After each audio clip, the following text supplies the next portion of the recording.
ভারতীয় সীমান্তে ভারতীয় কর্তৃপক্ষ যদি কাঁটাতারের সীমানা নির্ধারণ করতে চায় সেই বিষয়ে তো আমি এখনো কিছু জানি না, সেটা তাদের আভ্যন্তরীণ বিষয়।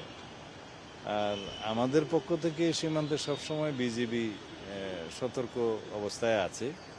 পশ্চিমবঙ্গে এটা নির্বাচন হয়েছে, এটা একটা অঙ্গরাজ্য, সেখানে সরকারের রাজনৈতিক দলের পরিবর্তন হয়েছে, নতুন একটি রাজনৈতিক সরকার গঠিত হয়েছে সেখানে অঙ্গরাজ্য হিসেবে।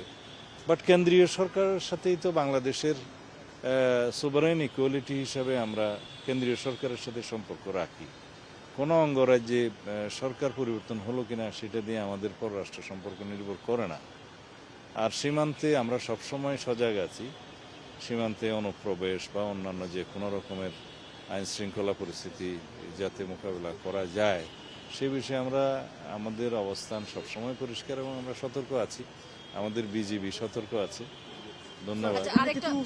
সংখ্যালঘু নির্যাতনের ঘটনা ঘটছে সেখানকার সংখ্যালঘু সেটার ইম্প্যাক্ট কি বাংলাদেশে পড়তে পারে বা আইন শৃঙ্খলা পরিস্থিতি? কিছু সামাজিক যোগাযোগ মাধ্যমে এই সময় বোধহয় কিছু অপপ্রচারও আছে, যেগুলো পুরাতন ভিডিও টিডিও, বিভিন্ন রাজ্যের পুরাতন ভিডিও আমি শুনছি বিভিন্ন কি যেন এটা অ্যাকাউন্ট থেকে এগুলো যাচ্ছে। বাট সত্যিকার অর্থে এরকম কোনো ঘটনা আমাদের নজরে আসেনি, পররাষ্ট্র মন্ত্রণালয়ের কাছে সে নজরে আসেনি। আসলে তখন দেখা যাবে।